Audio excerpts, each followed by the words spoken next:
events, you know how this goes.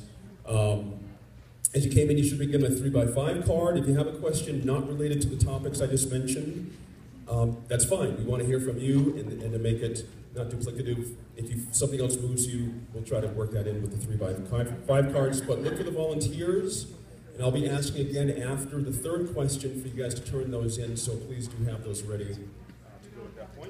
Don't get it. Oh, you didn't get any cards? I haven't gotten any cards. Okay. We'll have an usher bring them out. We'll work that out. That'll be quickly addressed. No worries. Housekeeping matters, as you know, cell phones. Hang on, let me check my own cell phone. Hang on. I've actually had that happen. I admonished an audience, and then my own phone went off with the ringer while I was in the middle of. See, it's on sound. There you go. We're all guilty. So if you can turn off your phones or turn them to vibrate, that would work out well. And I know this is hard. Try to refrain from applause. We'll see how that goes. Now to formally introduce the duelers. Alan Webber.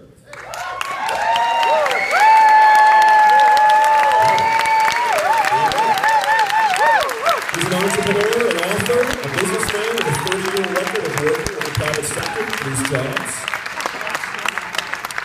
In 1993, he co-founded Fast Company after spending 6 years as the managing editor and editorial director at the Harvard Business Review, one of my favorite publications. During his tenure at HBR, the business magazine was named finalist 3 times for National Magazine Awards. Mr. Webber went to the Harvard Business School in 1981 to serve as a senior research assistant and a project coordinator on the auto industry here in the States. The project culminated in a book called Changing Alliances. Prior to that, Mr. Webber served as a special assistant to the U.S. Secretary of Transportation in Washington, D.C. Most recently, he was a candidate for the Democratic nomination for governor, coming in second in the primary. Alan Webber, thank you for being here.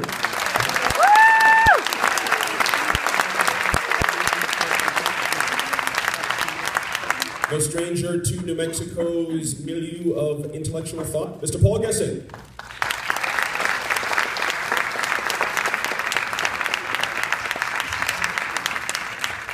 Paul is the president of the Rio Grande Foundation. Since joining the foundation, Paul has been a prominent voice for limited government and individual liberties in policy areas including constitutional liberties, taxes, healthcare, education, and transportation. Prior to joining the foundation, Mr. Gessing headed up the lobbying efforts of the National Taxpayers Union, a respected taxpayer advocacy organization in Washington, D.C. He has published articles in the Wall Street Journal, the Washington Post, U.S. News World Reports, and the Albuquerque Journal, and several other major publications. He writes for and appears regularly in media outlets around New Mexico. And we thank you for being here, Paul, as well. Very good. Thank you.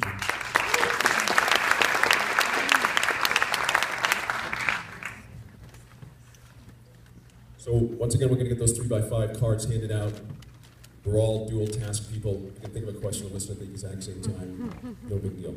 All right, first question. Or opening statement, my fault. First opening statement, thank you, Alan, my fault. To Alan Webber on why New Mexico is struggling in your vision for how we fix it. No, you can witness that there's a head and a tail. This is like Monday Night Football. That's right. I think that's it. There you go. Yep, second to ears. There you go. I'm telling you. Yes. If you could speak a little slower. I can. Call it. Heads. It is. Yep, that's heads. Heads it is. Heads. Opening statement to Mr. Porter. I will begin. Thank you. Thank you, thank you, thank you. Can't hear you. Bring the mic closer to my mouth. All right, we'll do it. We'll try. First of all, thank you to everyone who came out tonight. To those of you who are watching this streaming on the web, I hope you're going to enjoy it. To our moderator, thank you for doing this. And to my worthy opponent, Mr. Gessing, thank you for coming. Let's get right to it. New Mexico's economy is in crisis. Paul Gessing and I agree on that, if nothing else. He says it's because we don't have enough economic freedom. He says we need to eliminate the income tax and become a right-to-work state, cut environmental regulations. He says we shouldn't raise the minimum wage to help our struggling working families, and we should stop investing in programs that are actually working to create jobs like the film program. Instead, we should let the invisible hand of the free market carry us to the promised land. In other words, we should rely on old, discredited, Republican, trickle-down economics. Now, I have a very different explanation of how we ended up in this ditch and what we need to do to get out of it. My view isn't based on abstract economic theories. It's grounded in the real experiences of 40 years as a businessman, an entrepreneur, and a practical student of business. Here's what I see. We are experiencing a failure of leadership. I say Susana Martinez has failed as our governor. She has no economic vision or strategy for our state. In fact, I would challenge Mr. Gessing to tell us what her economic strategy for New Mexico really is. She is either incompetent or indifferent or both when it comes to jobs and the lives of New Mexico. As a prosecutor, she knows how to apportion blame, and as a self-promoting politician, she knows how to pose for a good photo op. But she has no idea how to be the leader of our state, the leader we need to get New Mexico moving again. Now, Paul Gessing has said that we shouldn't hold Susana Martinez accountable. He says it's the legislature's fault, Susana's not a queen, and that we've always been a poor state. But he's wrong. She is our state's CEO. Other states are moving ahead with strong recoveries. Just look at Colorado. And the fact is that between 2003 and 2010, New Mexico kept pace with the rest of the country in terms of employment. But since 2010, the United States has recovered from the recession, and New Mexico has flatlined. In 2007, 79.1% of our people were working. Today that number is 69.9%, a 9.2% drop under Susana Martinez. In the last 2 years, we've dropped 31 places in states ranking in terms of entrepreneurship. We are 6 states from the bottom in terms of being one of the slowest states with internet speeds. And I started Fast Company, and Susana has made New Mexico a slow state. Now, it doesn't have to be that way. We have everything we need right here in New Mexico to have a world-class economy.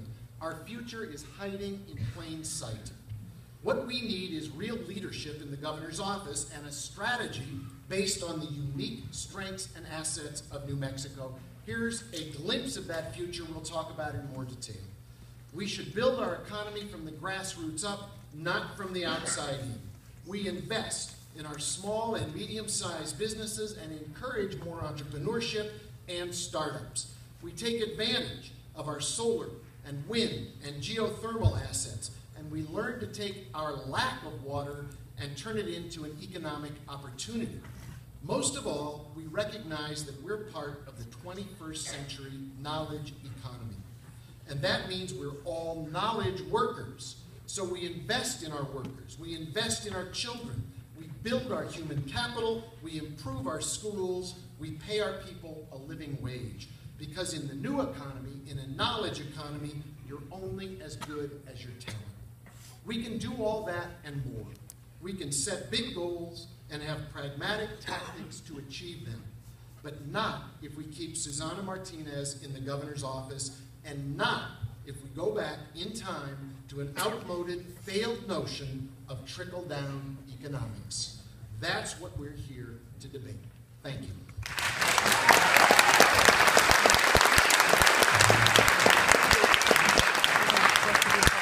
Now with opening remarks, 5 minutes for Paul Gessing. Could I please get the first slide?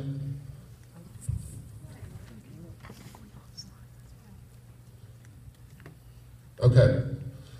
Clearly, this is a slide that the governor might not want us to see tonight.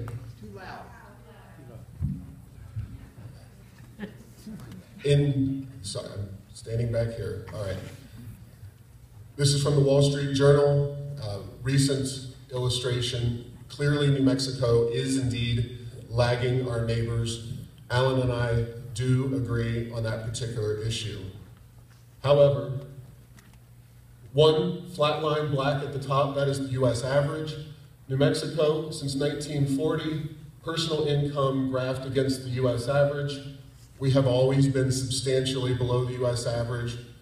We were really below it in 1940, then Japan bombed Pearl Harbor, and the military-industrial complex came into being, much to our economic benefit, at least for that time period.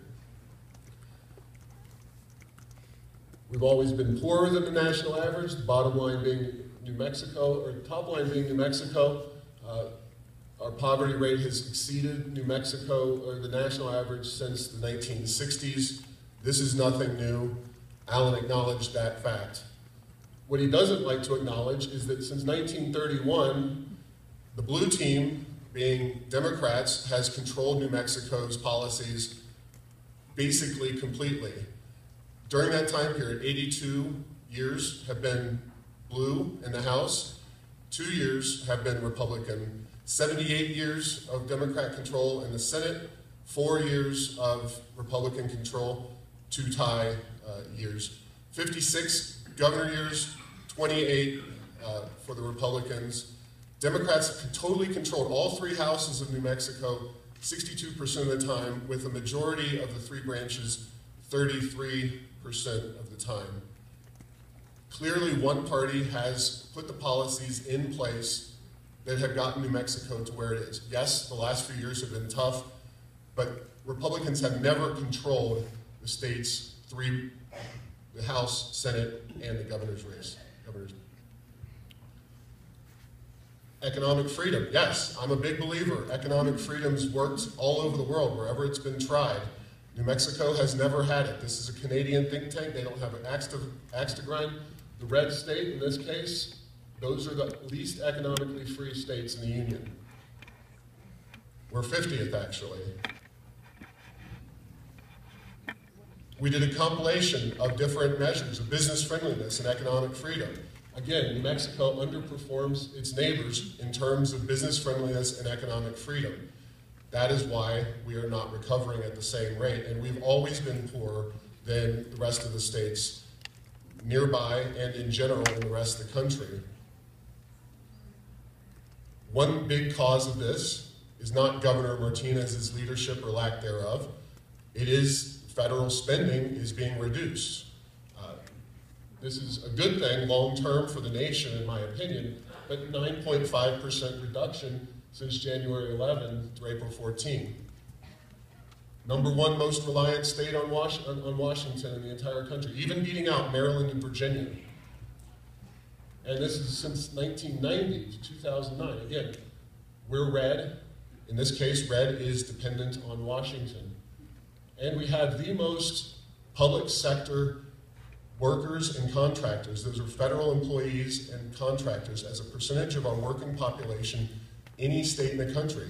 We are the most reliant on Washington. This is our problem, and it's not a problem that's going to be easy to overcome or immediate.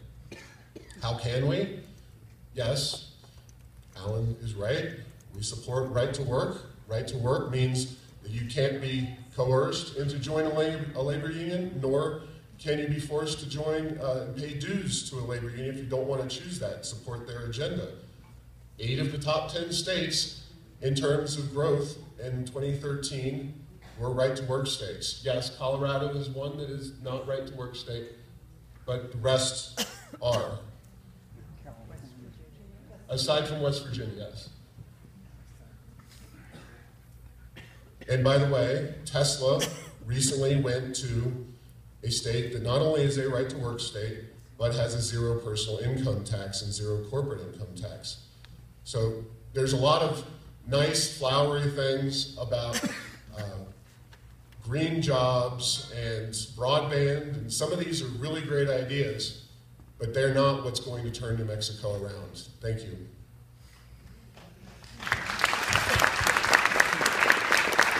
And then we'll have 2 minutes for rebuttals, and we'll start with, we'll kind of flip it. We'll start with Alan to rebut Paul.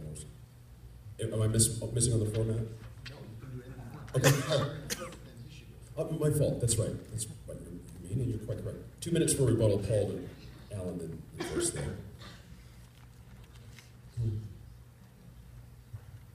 Specifically on internet speeds, we're talking about an issue that is important, but the governor's not the CEO. She is the head of one branch of the state's government.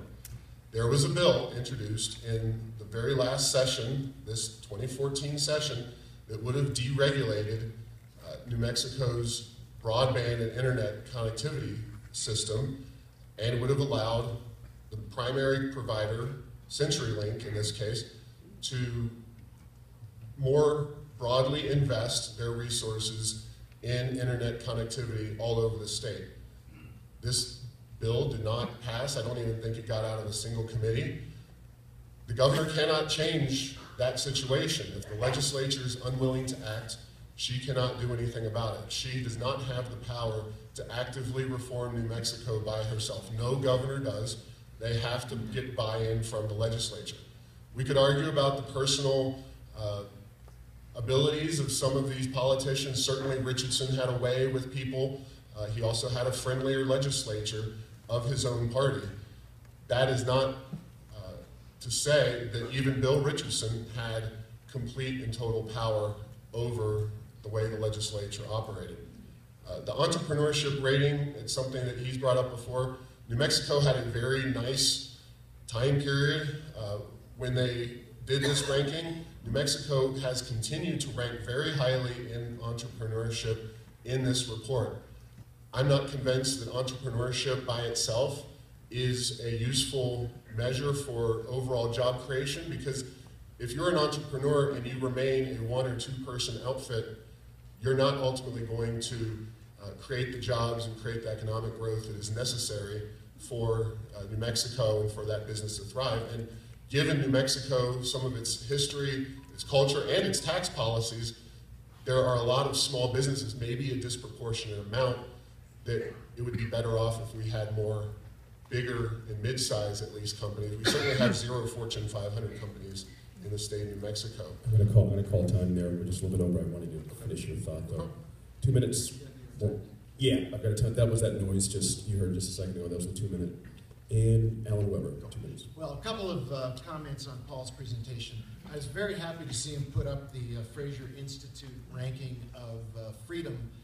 When I looked at the Fraser Institute's ranking, it turns out that they not only rank states, they rank countries. And you will all be surprised to learn that the United States, according to the Fraser Institute, ranks below Mauritius and the United Arab Emirates in terms of national freedom of economic policy. This will come as a shock to anybody who's been to Mauritius or the United Arab Emirates. So I think we have to take these citations with a grain of salt. Let's also look at the governor's leadership. What have been her priorities with the legislature? What did she set out to do as governor of New Mexico? To create jobs? No, to take away driver's licenses from undocumented immigrants. Her #1 priority. Second priority, hold back third graders. I mean, she has got no clue about the importance of economic growth and jobs and the role of the governor as a strategist, visionary, and advocate for creating jobs. Finally, one last point. If you ask the small businesses in New Mexico, not a think tank, but the actual small business operators in New Mexico, how they rank the performance of the governor in terms of creating an economic climate where small business can thrive, small business owners themselves give Susana Martinez's administration a D+. That is failing. On a very quick comment about Tesla, John Boyd, who has been everybody's go-to guy to talk about where companies locate, when he was explaining why Nevada got Tesla, he said the #1 reason why Nevada got Tesla was green energy, renewable energy, because it's a renewable energy company disguised as an automaker. We don't have a focus on renewable energy. That's the governor's fault. Thank you, everyone. Paul, that's the 2 minute sound there for your hearing there. Our first question for the evening, thank you for the opening statements and the rebuttals, but we're going to move to the 3 questions. First one on minimum wage. And Paul, I'm going to start with you on this one, your philosophy on the workforce minimum wage. You mentioned also right to work, but I'd also like you to fold in unions as well in your philosophy about minimum wage. And I'm going to ask you a question along with it. Given what we've seen happen across the country with other municipalities that have brought on minimum wages at a higher rate, are you in agreement or not in agreement that it's had either a negative or a neutral impact on those cities in your view? And what would that mean for New Mexico statewide? Would you see, if there's going to be downsides, what would they be in your view as well? Rio Grande Foundation does not support raising the minimum wage. We support a business person and a worker coming to their own agreements between the two of them, how that person is to be paid. The minimum wage is not a major factor in the overall economy. Of hourly workers, 4.7% are paid minimum wage or were in 2012. Many of those were young workers, disproportionately starting out in the workforce.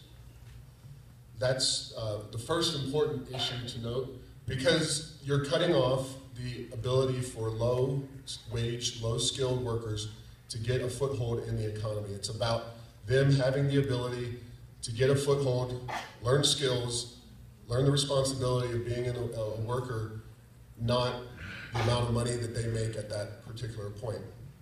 The New York Times editorial board, interestingly enough, has stated clearly, several years ago, but stated clearly that the minimum wage is not a good idea. This was back in the 1980s, but the New York Times does not editorialize in support of free market views very often.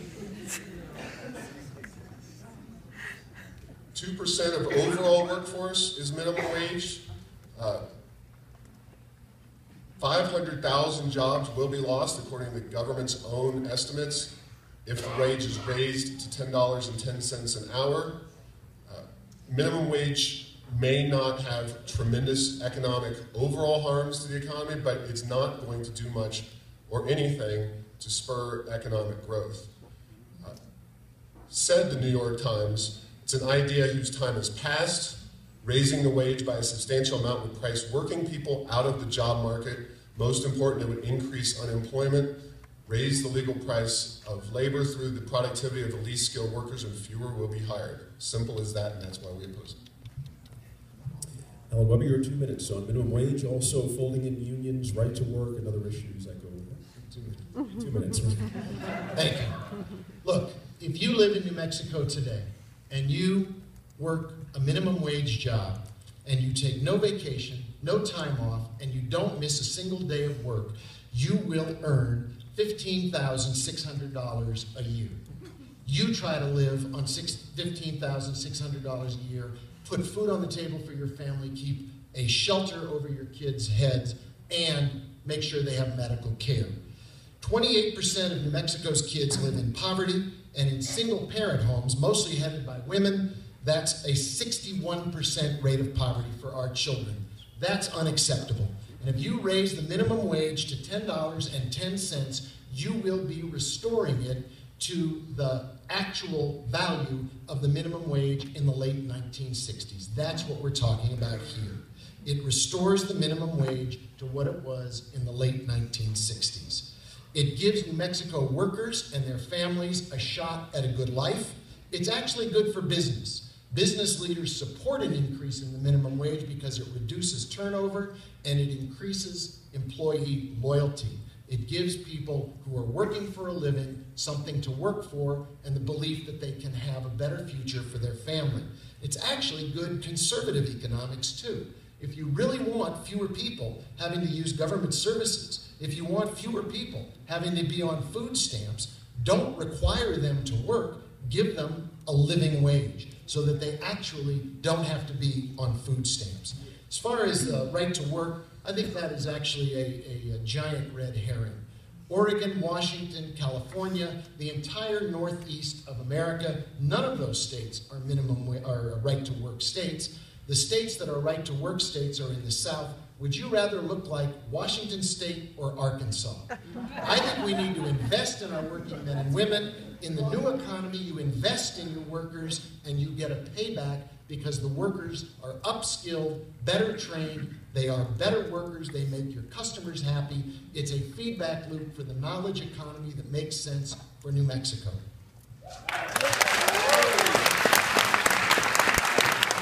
And now we have rebuttals, and I started your time a little bit late on that one. Did I go to? No, but just a little bit, but I told Paul I'll make it up to him on the next question, give him just a little more time, that 2 minutes. But now we have 1 minute rebuttals, Paul Gessing to Alan Webber.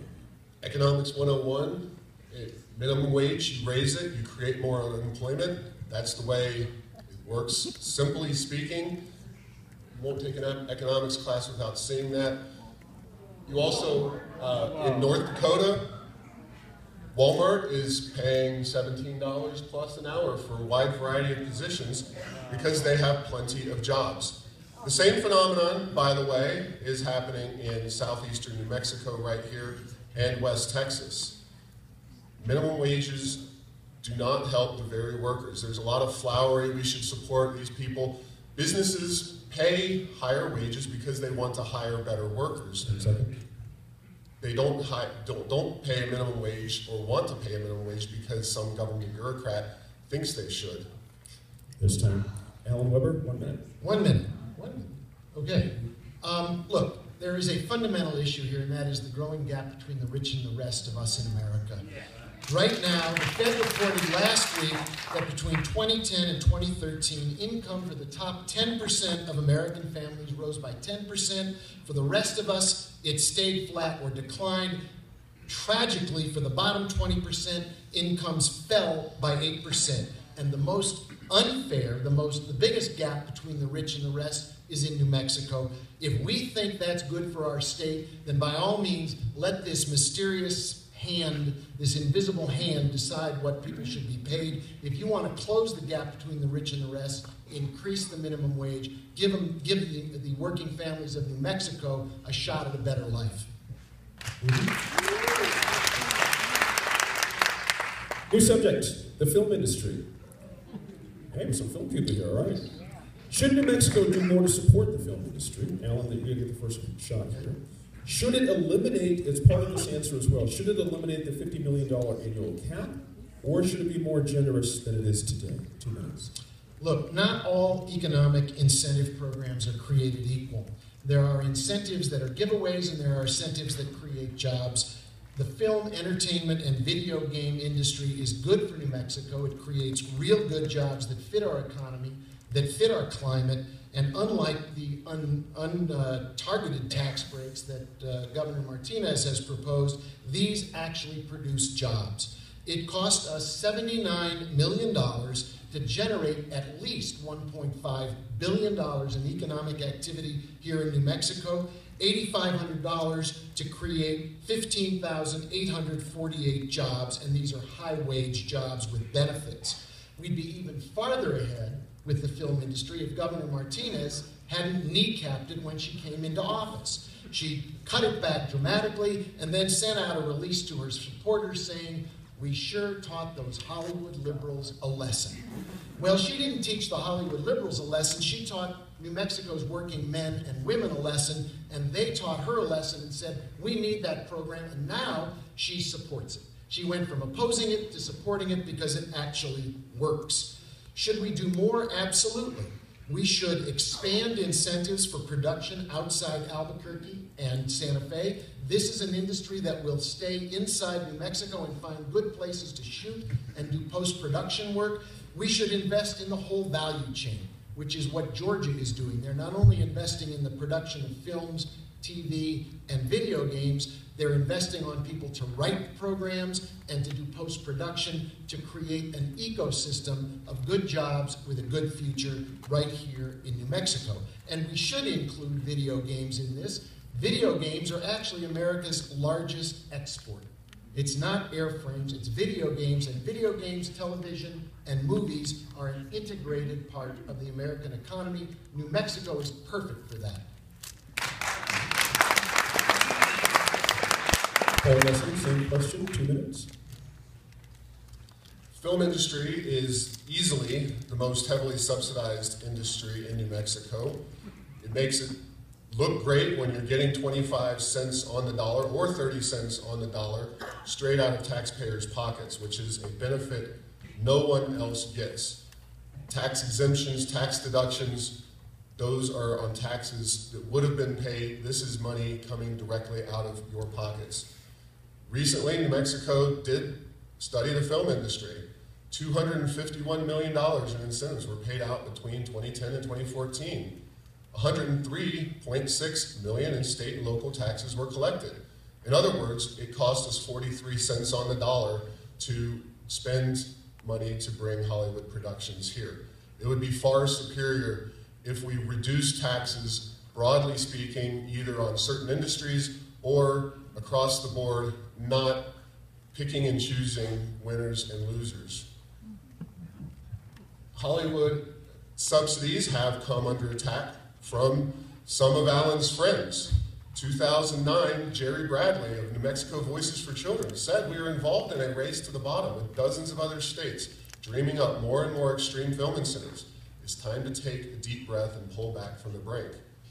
Center for Budget and Policy Priorities, another very liberal think tank, they said film subsidies provide not much bang for too many bucks. According to the report, like a Hollywood fantasy claims that tax subsidies for film and TV productions are cost-effective tools of job and income creation are more fiction than fact.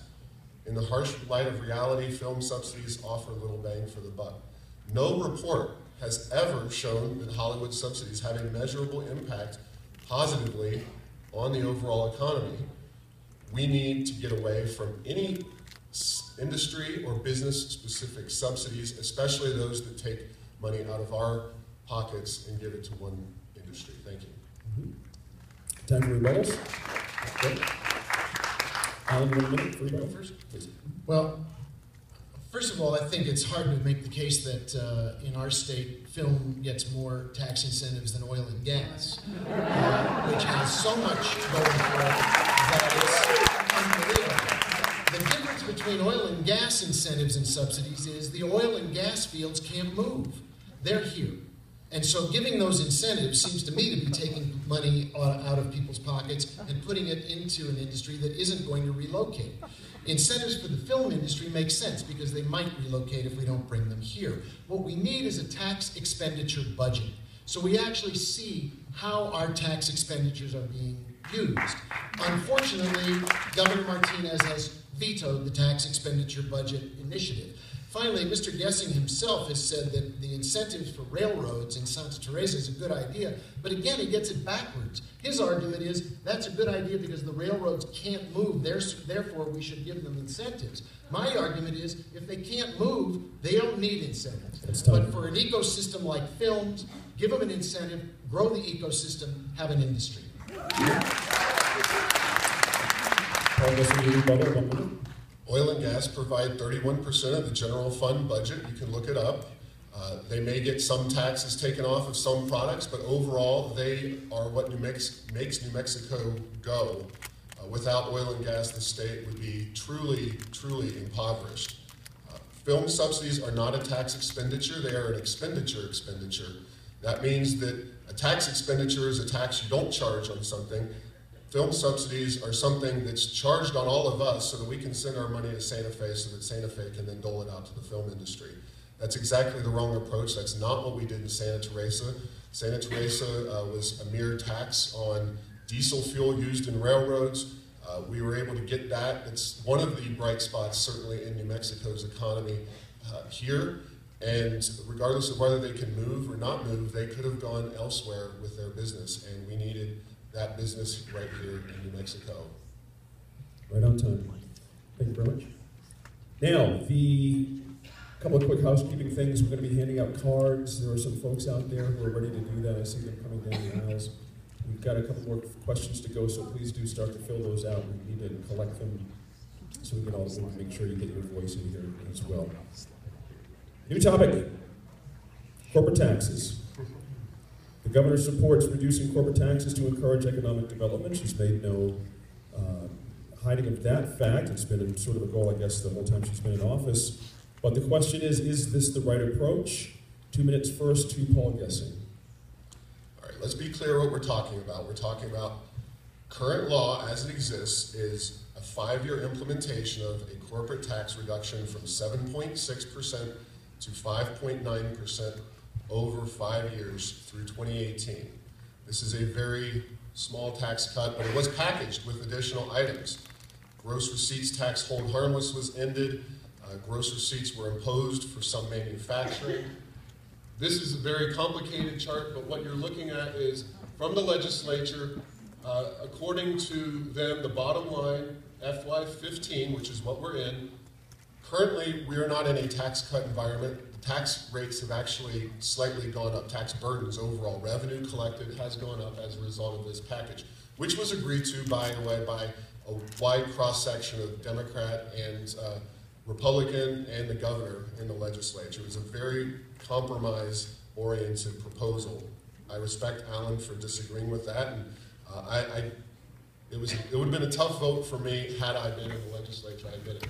Overall, corporate income taxes are a tiny fraction of the general fund, less than 5%, 4.7 specifically.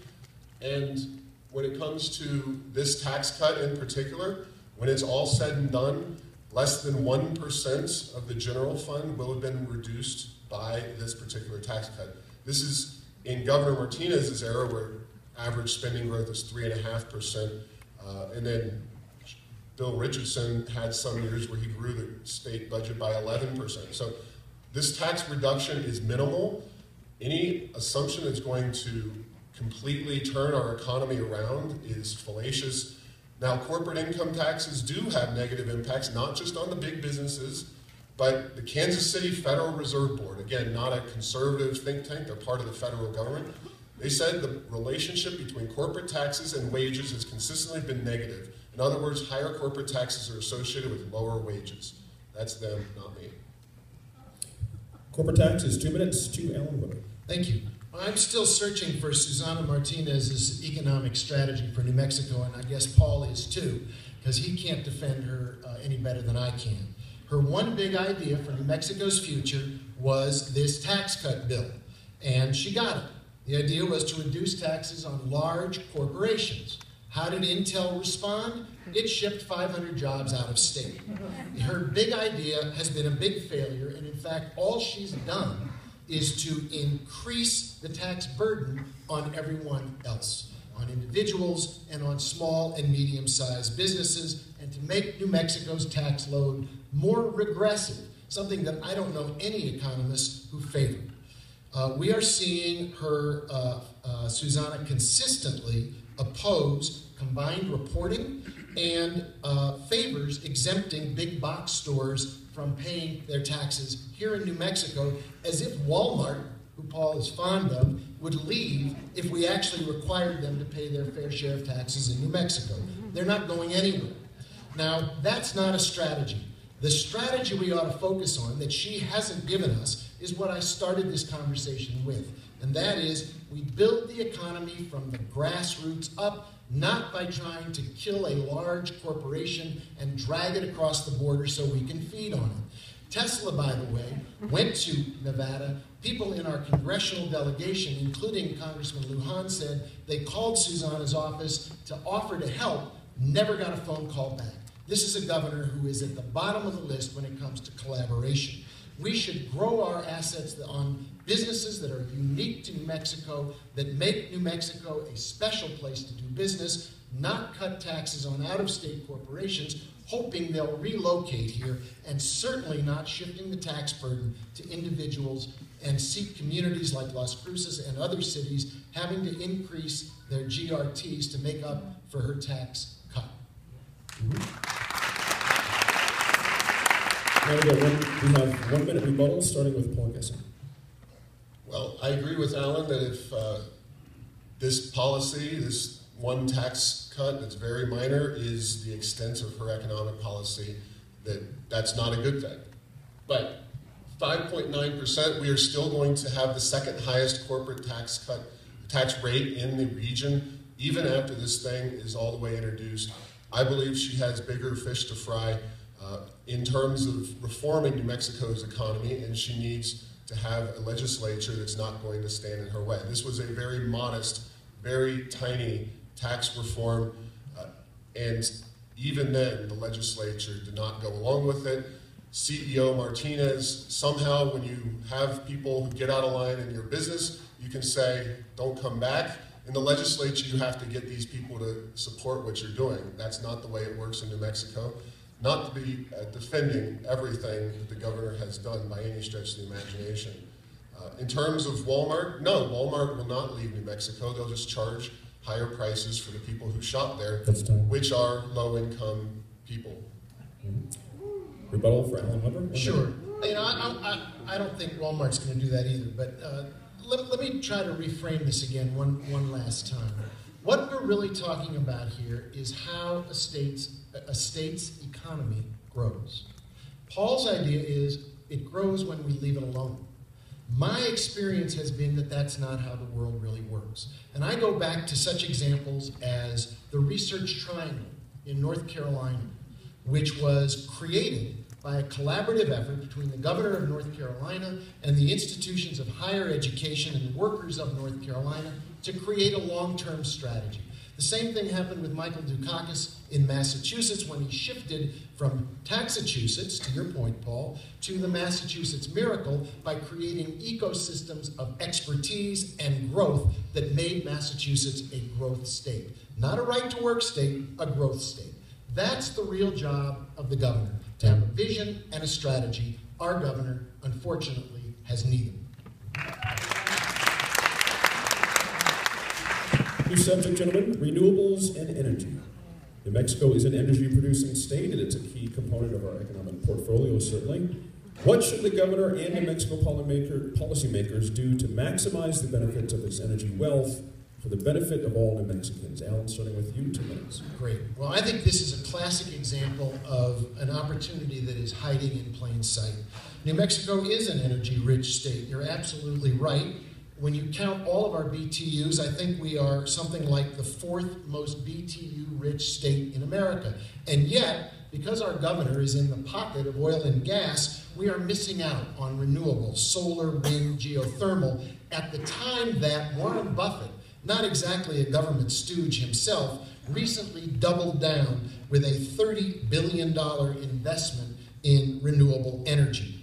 We are number 2 in solar potential, and yet only 2% of our energy comes from solar. We are 22nd in solar jobs in the entire country. We could be a net exporter of solar energy and a leader in smart grid technology. And you go back to Tesla, if we had started to actually focus on producing solar energy in New Mexico, I think we actually would have had a good argument that would have made sense to Elon Musk. How do we do it? We set a goal. 20% solar by 2025. We hold coal accountable for its externalities. Right now, coal is getting a free ride. The cleanup is coming at our expenses. Again, I don't know a good economist who thinks externalities shouldn't be taken into account. We should create a clean energy bank so private investment can go into renewable industries and build that, again, as an ecosystem, and maximize our PACE program so ordinary New Mexicans can afford to solarize their homes. This is an industry that is right for New Mexico. It's waiting to happen. It needs leadership to make it happen.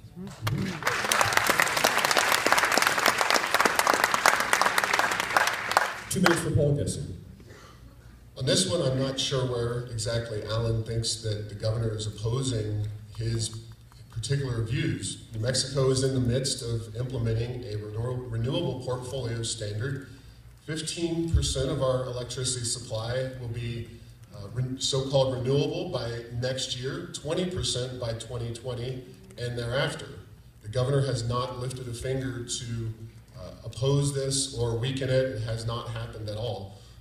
That nonetheless, by our own reporting, which has never been questioned by anyone, this policy will cost New Mexicans $2.3 billion in additional electricity bills, again, borne by average citizens, many of them low-income, fixed income, over the 2011 to 2020 time period, the start of the RPS to the final completion of its implementation. Aside from the RPS, which is a major energy issue, oil and gas does support 31% of our budget in the state of New Mexico. The governor has not done a great deal to encourage oil and gas. She has very limited tools because, again, she's not the queen, but she did abandon the Richardson-era EIB carbon cap, which was enacted by an unelected bureaucratic board, all of whom were appointed by Richardson. Just an unelected board should not have that kind of power, regardless of whether you support the policy at the end. Now, this is some of the after effects of renewables, which we all think of as sunshine and apple pie. There's birds dying, there's birds being crisped. You act like I'm making this up. 573,000 birds are killed each year after striking wind turbines, according to the Audubon Society, noted right-wingers. 83,000 raptors, many of which are protected, including bald eagles. Concentration solar facilities are also known to kill birds as well. Best time. Let's do 2 minutes. And we have 1 minute rebuttals, starting with Alan Webber. Well, I think it's clear that what the governor has done is to roll back the ambitious energy goals that Governor Richardson tried to put into place. She's tried to roll back every environmental regulation that would actually create real pricing, real costs on the way that our polluters do business. And by keeping honest books, you actually create the economy of the future. You realize that there will be a period of time where our existing oil and gas deposits only become more expensive to create and to take out of the ground, and alternatives and renewables are the future. Rolling back those goals is really bad policy, and it's bad politics, and it's largely personal because she doesn't like Bill Richardson. I would point out that at the federal level, we've got something called ARPA-E, which is a federal undertaking designed to do for energy what DARPA did for the internet. The internet is a huge job creator. I expect ARPA-E will be as well. We should focus on the future. We don't have to penalize oil and gas, Paul, but we should focus on the future. Paul Gessing, 1 minute. Well, let's talk about jobs. That's what we're all here to talk about. And renewable energy is touted as being this great producer of jobs. In 2012, the wind energy said itself that it employed 81,000 people. Back in 2008, before a lot of these policies were implemented, the wind industry employed 85,000 people. So employment actually went down at a time of record wind growth. Solar energy as well employed about 119,000 in 2012. That did go up slightly, but it's not the same as being a job creator. 93,000 solar jobs in 2010, despite massive capacity increases. These are not going to be the job-creating industries that a lot of folks would like them to be. And quite frankly, liberal unions are concerned about the impact of these regulations on traditional power plants. Appreciate that. New subject, education and the economy. Given the importance of a well-prepared, educated workforce for the future, how do you assess the governor's approach to education reform, starting with Paul Gessing? 2 minutes. This is a tough one, there's no doubt. Education is a tough issue. It has continued to be a tough issue in New Mexico. Our SBA averages have grown over the years in math, but not so much in reading. This is long before Governor Martinez came into office. 98 to 2013 on 4th grade reading, which is a very important score on the National Assessment of Education Progress. We see how Florida did increase its results, Arizona a little bit, and New Mexico barely at all. 4th grade reading is very important to a child's educational success. This is why the governor looked at Florida as being a model for education reforms. Florida, under Jeb Bush, did parental choice, school grading, A through F, alternative teacher certification, ban on social promotion, and investment in early childhood reading. This was a wise idea in terms of what she was looking at. Now, I admit, and I agree, that she has not followed through on even the Florida model as much as I would like to have seen. She did not take alternative teacher certification. She's not done a lot of the school choice that I had hoped for and that was done in Florida. But interestingly enough, the main thing that she gets criticized for is teacher evaluation, which is these guys. That's Obama and Arnie Duncan, who are pushing education reform known as teacher evaluations, little agreement on how. Now, should the governor have told Obama to bug off? Perhaps, but she didn't. She tried to work across party lines and has certainly taken the brunt of the criticism. And we are not in support of the teacher evaluation system, but the president is. There's an interesting little reaction there in the room. I like that, the way that finished. Alan Webber, your 2 minutes. I think that this is the issue for New Mexico's future. I think whoever controls education, whoever dictates the terms of education in our state and how it's done will have huge impacts for the future.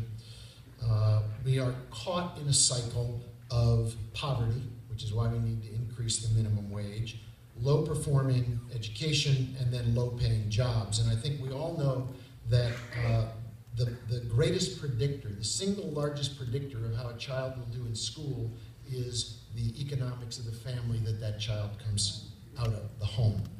Susanna's agenda: blame teachers, create an adversarial atmosphere. Back in my days at Fast Company, we made fun of companies that had signs on the wall, "Beatings will continue until morale improves." And yet that's Susanna's approach to dealing with teachers. She wants teachers to teach to the test, not to the student, ignoring the fact that every kid is different and different learning styles are imperative in how a kid learns. And she wants to grade schools with a formula that not even Lanel scientists can understand. That makes no sense. And frankly, even Florida has backed off of Jeb Bush's model because it wasn't working. We know that. We also know that here in New Mexico, the results of her performance is that we have fewer New Mexico students reading and doing math at grade level than 5 years ago, and we have 200 too few teachers in Albuquerque schools today because she's driven them out of the profession that they love. The answer: there is an agenda that makes sense to change that. Early childhood education for every New Mexico kid. It is absolutely essential. Increase the minimum wage because earning and learning go hand in hand. Do more teacher training and development and less blaming and shaming. There's more to come. 1 minute rebuttal, Paul Gessing. That doesn't look like failure to me. 4th grade reading scores exploding. It's one of the few tests that are out there that show across state lines how performance is really stacking up. And Florida blew the doors off, whereas New Mexico has been very stagnant. These are kids, 4th graders, who are going to learn to read at that level and are going to be sitting in front of science books at 6th, 7th, and 8th grade that they can actually read, unlike all too many students that just get passed along with 3rd grade social promotion in New Mexico and many other states. Now, school choice has proven track record of success. Virtually every study that's ever looked at the idea of school choice and the programs that have existed have shown positive results. At worst, they show minimal results, but they never show negative results.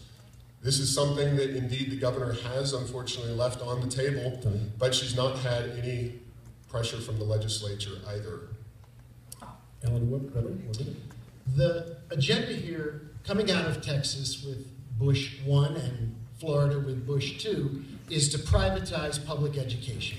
And that is the wrong way to go. Public education is a public good, and we need to treat it as a key investment for the future because we really do live in a knowledge economy where we need talent. You don't create talent in the knowledge economy by teaching to the test. You teach to each child as an individual learner. Just how dangerous is this privatization? Today, the GED is owned by Pearson. We have now privatized the GED. So that if you use that as a piece of New Mexico legislation, which is in our legislative code right now, we have to use Pearson's testing method and send the money to Pearson. I think the opportunity is here to create a New Mexico model for education based on what New Mexico is good at, what we need, and what we can do. Duel. We are going right here. Questions from the audience. And we have another one coming. And I want to thank Tony Davis from Alto, New Mexico for making the drive, first of all, and for submitting this question. Governor Martinez, I understand, has not filled state government jobs for which funding has been allocated. Wouldn't filling these jobs help our economy? And the first, that goes to Alan for 2 minutes. Well, this is a place where Paul and I have a really interesting semantic debate. I wrote that the governor has a responsibility to create jobs, and Paul responded, the government doesn't create jobs, which is news to everybody in the room who works for the public sector. We have about 2,000 jobs in state government today that are allocated by the legislature, unfilled by this governor.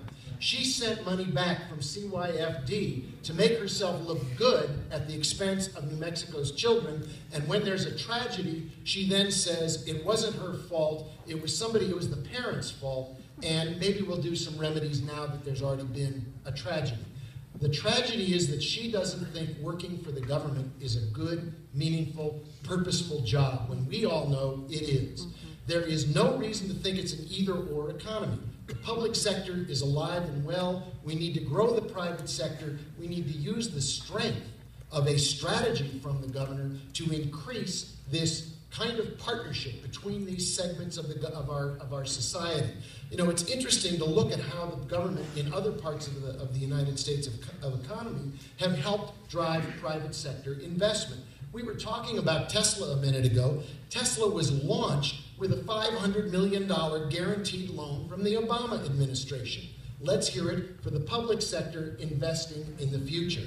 It turns out that the algorithm for Google came from an NSF grant.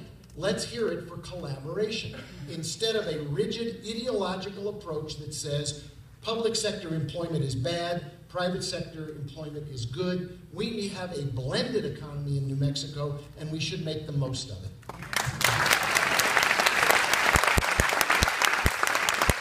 Paul Gessing. Well, there's no doubt that Governor Martinez would like to have more people at CYFD and had them doing the right things to avert a tragedy. But there's no way that any politician could have anticipated that that would have happened and that they would see that result. There's no crystal balls. And government jobs may or may not be filled or left unfilled for good reasons. Government jobs themselves, though, are not going to bring our state out of its recession. They're not going to spur our economy overall, because government jobs are paid for with money taken out of the private sector and paid in taxes.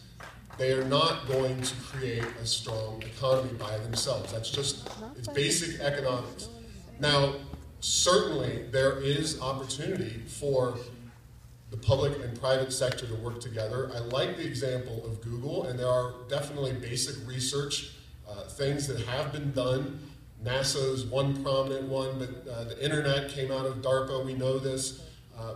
That doesn't mean that I support all of those programs or would ever support those programs. Like Tesla really truly has been attempting to get every aspect of their business paid for by government at some level, whether it's credits for the engines being electrical, the startup funding, the money that they're going to pull out of Nevada or would have pulled out of New Mexico. But we can't just assume that because it's a government job, it's worth filling and worth supporting. So we need to overall have an initiative to right size, shrink government where it's overweening and unnecessary, and fill those jobs when they are doing productive things, especially in areas where they're protecting children with no other protection.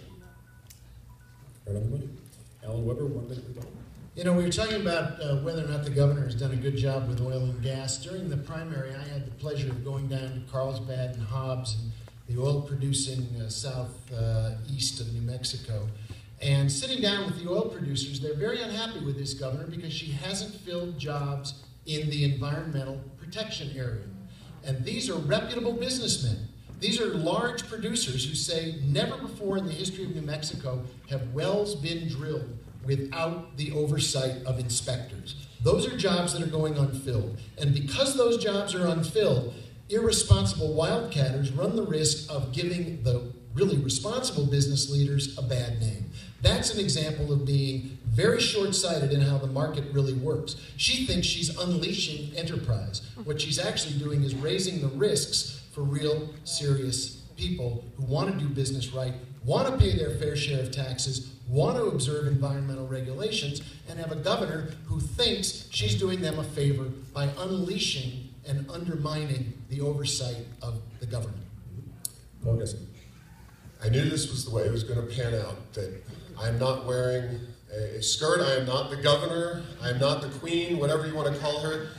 He wants to debate the governor, not me. I can't tell you whether there are enough people working out in the oil patch issuing permits or not, because that is not what the Rio Grande Foundation does. Obviously, those are jobs that need to be filled if they are unfilled currently, because that is the one area of the state's economy that is booming. So thank you for at least acknowledging that reality.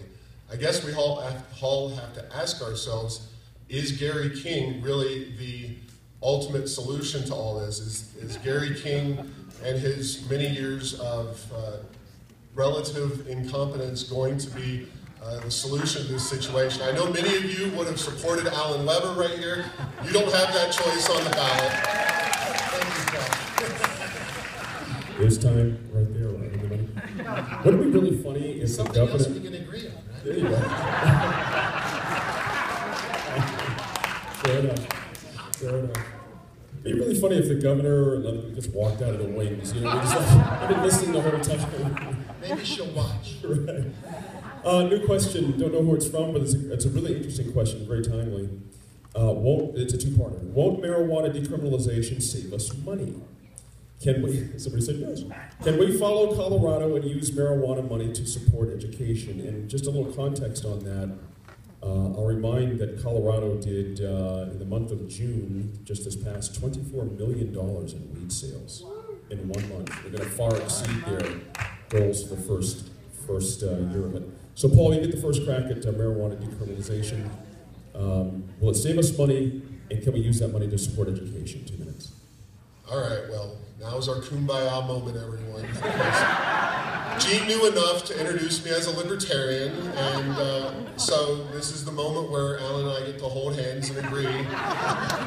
Yes, not only, for the record, decriminalization means removing the penalties on marijuana producers, sellers, consumers.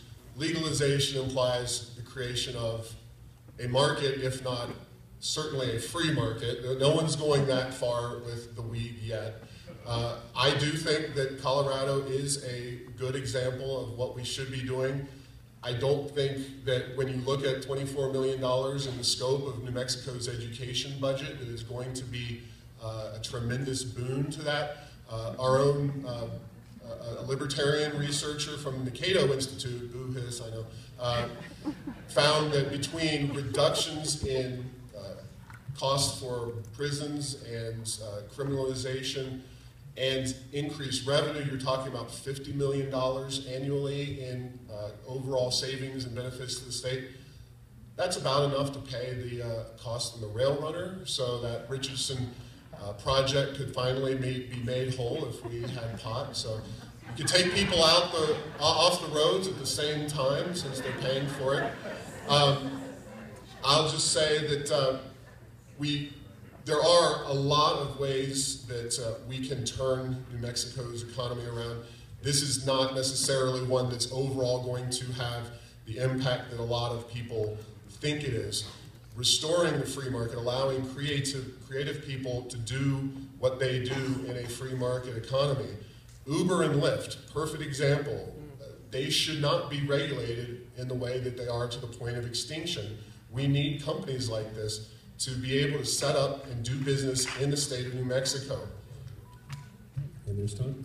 Alan Webber. Well, I don't know if we're going to hold hands, but we may agree. I came out in my campaign in the primary, and I was very clear on this issue. I think we should, in fact, legalize marijuana, tax it, and regulate it.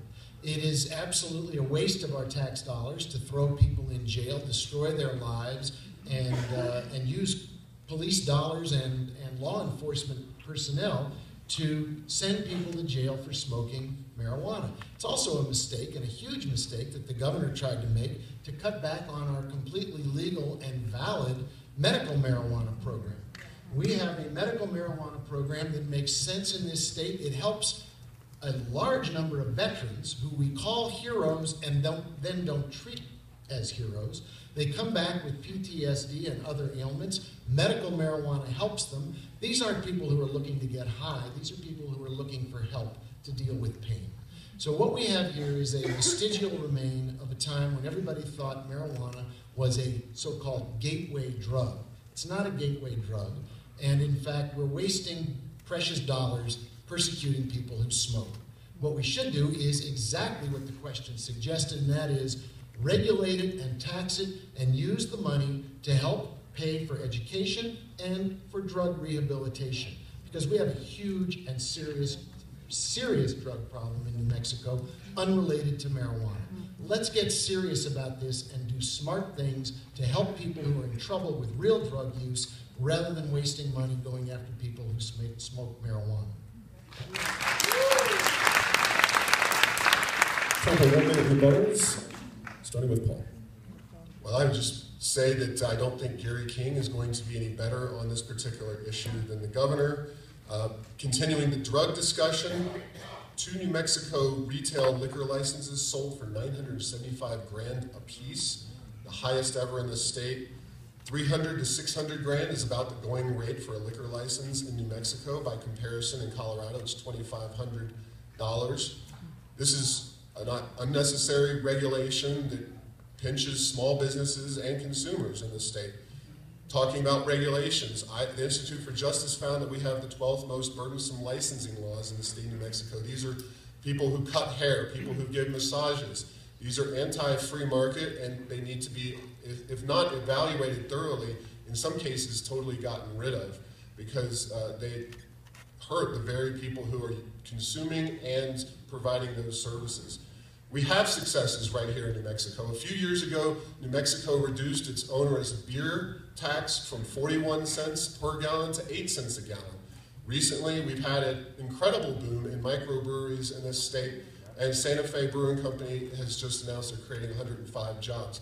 Taxes matter, economic policies matter, and if you take more taxes out of people's wallets as business owners, they will go elsewhere or they won't go into business at all.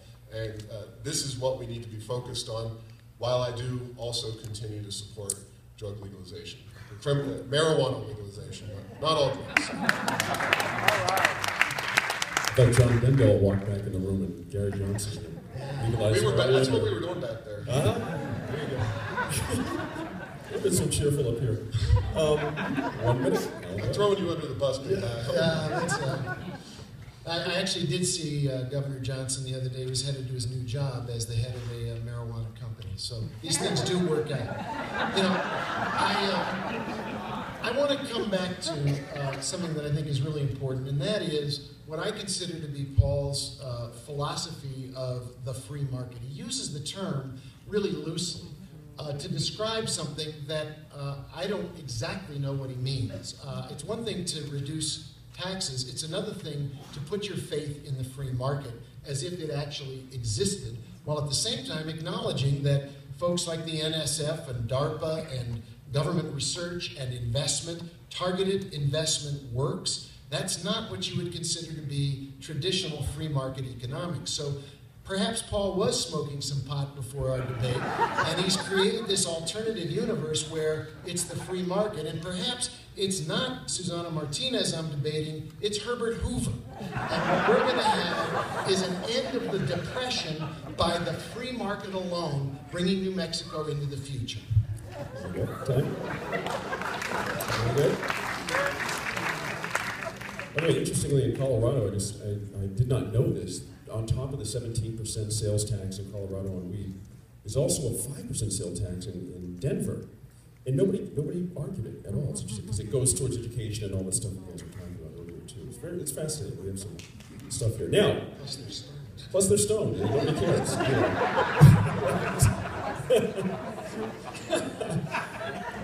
Our last question from Robert DeGivlio. Am I saying that correctly? I'm not quite sure. I apologize if I'm messing that up. Is unregulated capitalism the answer to our problems or the cause of the disparity between rich and poor? It's interesting. Yeah, it is a good question. Who had it first last time? I think Paul did. Alan, to you, 2 minutes. Well, I'm so glad that the question came up because it's a nice segue from my last comment, that there is this sort of illusion that the market cures all ills, and yet we know that there are absolute market failures in American business today. You know, it's interesting that while Paul will throw bricks at government waste, I haven't heard him say one word about Wall Street creating a global recession that almost wrecked the entire global economy, driven by pure greed and bad business practices. A lack of respect, in my opinion, for the real rules of business and economic growth. And so what we have is a mystical belief on one hand that the market will clear and do its magic somehow with the invisible hand at work, ignoring the fact that the author of The Invisible Hand, Adam Smith, wrote a book before The Wealth of Nations in which he talked about the responsibility we each have to each other and how that mutual responsibility is an even more powerful value than pure, unbridled self-interest. And so what we have mistaken in Adam Smith's philosophy is the notion that only the free market is important, ignoring his first book on the responsibility we have for looking after each other and for growing something that helps us all do better.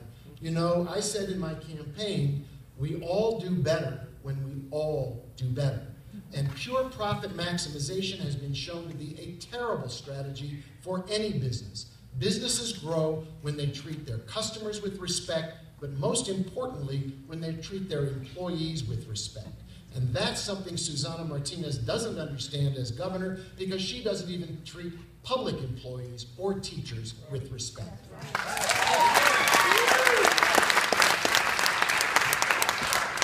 Paul Gessing, 2 minutes. Well, first and foremost, it's important to clear up that the financial crisis was not caused by so-called free markets. There's definitely greed in Wall Street and on Wall Street, but a little program called Fannie Mae, which had the unique capacity to be traded on Wall Street and backed by the United States government, contributed heavily, as did the Federal Reserve's manipulation of the money supply.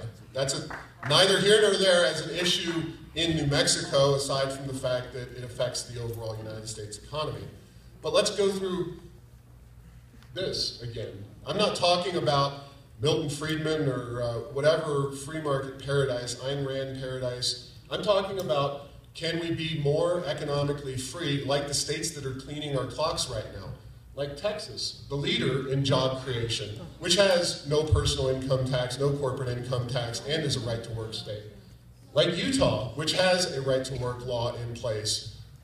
Like Colorado, which if you have a governing board at any level of Colorado's economy, they're not a right-to-work state, but any tax increase has to be voted on by the people it will affect. And even though Colorado recently went blue, they've still turned down numerous tax increases proposed by the politicians in Colorado. Arizona, also right to work. Oklahoma went right to work in 2001. It's not a coincidence that all of our neighbors are cleaning our clocks and we have the least economic freedom in the region and other states that do have more economic freedom are doing so well and creating so many more jobs. The governor is not the queen. She cannot declare job creation to be something that the legislature does or focuses on, or that they implement her policies. It simply is not the way things work. We need to all pull together to implement policies. I'll throw out Texas as the example that will generate the jobs and economic growth we need. 1 minute rebuttal. There is a difference between correlation and causation. You could put up a chart of toaster oven purchases and have it look exactly like that and say that if we only had more toaster oven purchases, we'd have more jobs. The fact is that right to work is a race to the bottom. I don't know why Paul keeps coming back to it. It doesn't improve workers' lives. It doesn't invest in workers. It, in fact, dismisses workers and treats them like a pure cost factor. It's an outmoded notion from the industrial economy, not the knowledge era. Texas not only has an economy that's booming, it has the highest number of people without health insurance and in the bottom 10 in terms of poverty states in America. It is an example of the huge gap between the rich and the rest. I think what we need to do is not pretend that the free market will solve all our problems, but develop a strategy where we actually do have some clear guidance from the governor's office about how to create an economy of the future. No, she's not a queen. Queens have no power.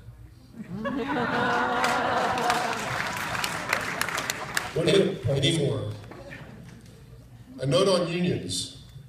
Unions are actually stronger in several right-to-work states than they are right here in New Mexico, at least in the private sector.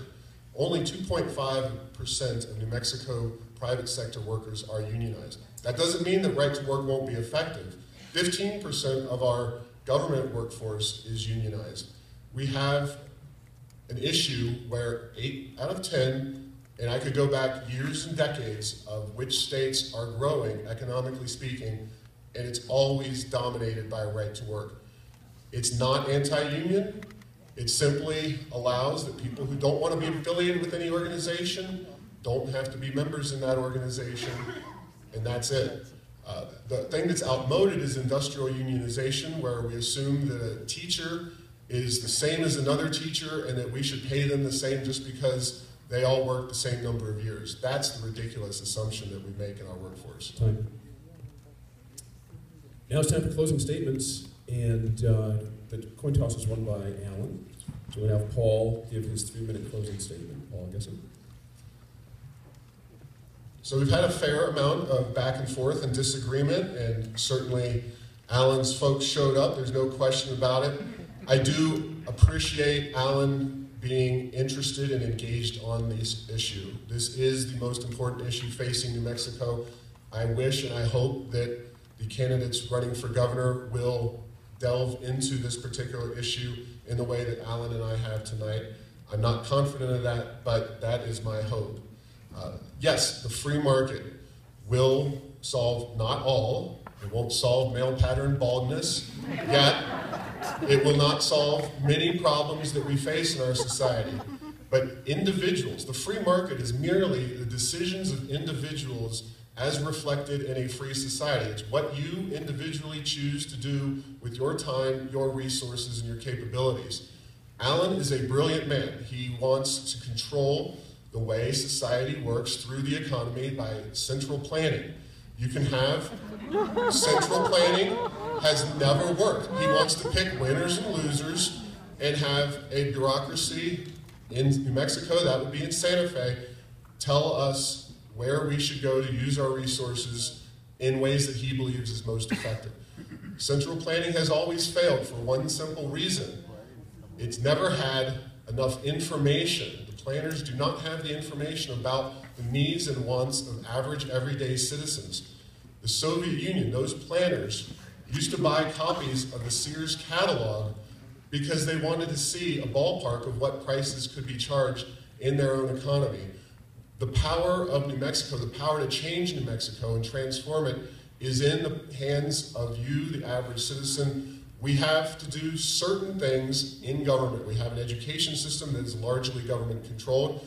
One of the reasons I believe it's been so difficult to change education. but we have to have tax policies and overall economic regulations that re-empower people, that turn New Mexico around in the same way that other states, our neighbors, are showing strong economic growth, not just in the wake of the recession, but in the long term. These states, long term, are doing much better. And yes, Texas has its poverty issues, there's no question, but they have had many, many immigrants coming from very poor countries to make better lives for themselves that have flowed into Texas. We don't have an immigration problem in New Mexico so much because there's not enough jobs in this state for people to want to move, pick up their lives and their families from whatever country they're from and come to New Mexico. This state has always been driven by government, and until that changes, we're going to remain not only poor, but as Alan said, unequal. And it's ironic that New Mexico tops the list on inequality when we have the most government-centric economy. That's surprising to him, but not to me. Thank you.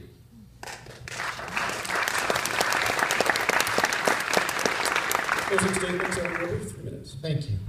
Well, thank you all for coming tonight. This is an exceptional turnout, and it's not all for me. I think it's a measure of just how concerned people are about New Mexico, and all credit to you for coming and taking your time tonight. So thank you very much. New Mexico needs leadership. Everyone here tonight is a leader. You wouldn't be here if you weren't a leader. If you're watching this on the web or viewing the video later, you're a leader. You care about New Mexico, and you are concerned, rightly concerned, about our state's economic future. Much depends on jobs.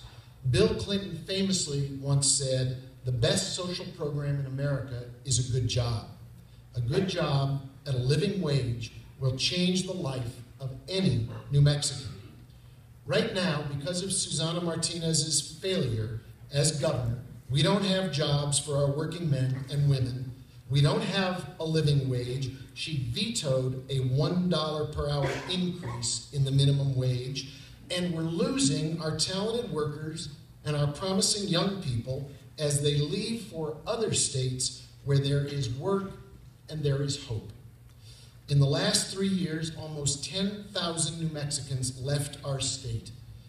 These are people who have made our state the only state in the Southwest to experience a net out-migration. They are voting with their feet. Now, I believe we know what to do to mount a turnaround. As an entrepreneur and a businessman and a student of business, I've seen companies achieve remarkable turnarounds, and we've seen states do it as well. And no, I don't favor central planning. I have never been to Russia, and contrary to the recent statement of the Koch brothers' leading political advisor, I don't believe that an increase in the minimum wage leads to fascism. These are the kinds of ideological beliefs that we are being pelted with from right-wing people who really want to obscure the reality of a mixed economy where we all do better when we all do better, when we harness the power of vision and strategy from a governor with bold ideas, not the one she ran on, like selling the state plane, but real bold ideas, and we make a difference. It starts with leadership, with a vision and a strategy.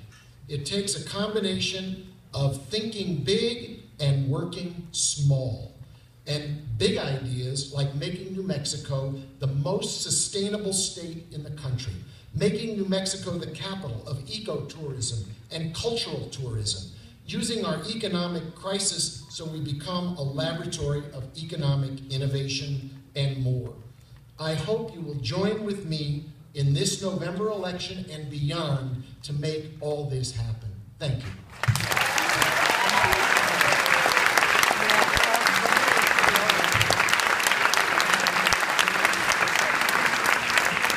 I want to thank these guys for having a pretty good, vigorous debate here, and I want to thank all of you for coming. What a great house. This is really terrific. One more time for Alan, Webber, and Paul Gessing.